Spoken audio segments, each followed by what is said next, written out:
Hi, I'm Christine, a family nurse practitioner and menopause specialist.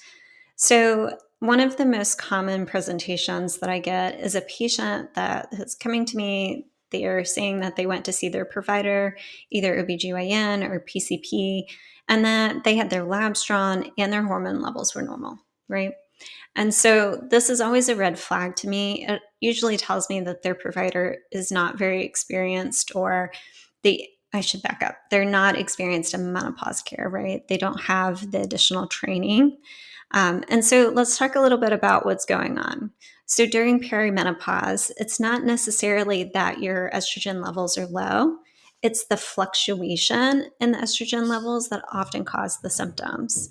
And so, one test that shows your levels at one point in time isn't enough information to say whether or not you're in perimenopause. You'd have to check it so frequently to be able to see that picture that it's just not realistic. And so that's why NAMS does not recommend hormone levels to diagnose perimenopause, right? There's no lab to diagnose perimenopause.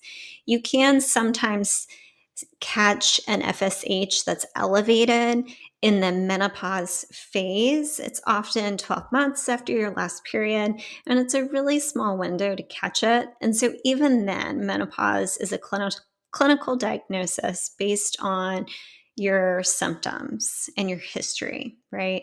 And so, we don't actually need hormone levels to tell us if you're in perimenopause or menopause. And so, again, whenever a patient tells me that, it's always a little bit of a red flag to me. And I've had, it's really sad. I've had a lot of patients that say they've been suffering for 5 years and they've just been told their levels are normal. And so, I always like to educate patients that, again, it's not diagnosed based on your hormone levels, that's diagnosed based on your symptoms. So, in the United States, the average age for menopause is 51. And so, if you're in that 40s range, and especially if you're in your 50s and you're having symptoms of menopause, that's enough to diagnose and treat.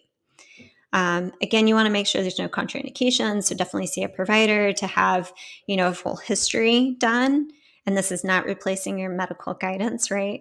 But that perimenopause range can last 8 to 10 years. And so it's really common to be in your 40s and start to experience some of those perimenopause symptoms. And I always like to, make sure that my patients understand that.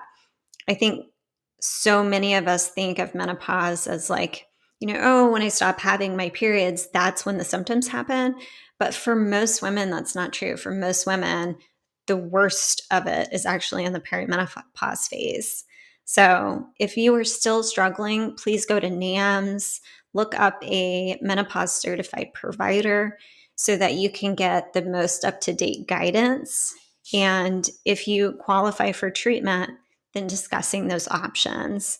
So you have to suffer through it because, again, it can last up to 10 years. And I think the whole, like, your hormone levels are fine, go home and suffer, is just, you deserve better.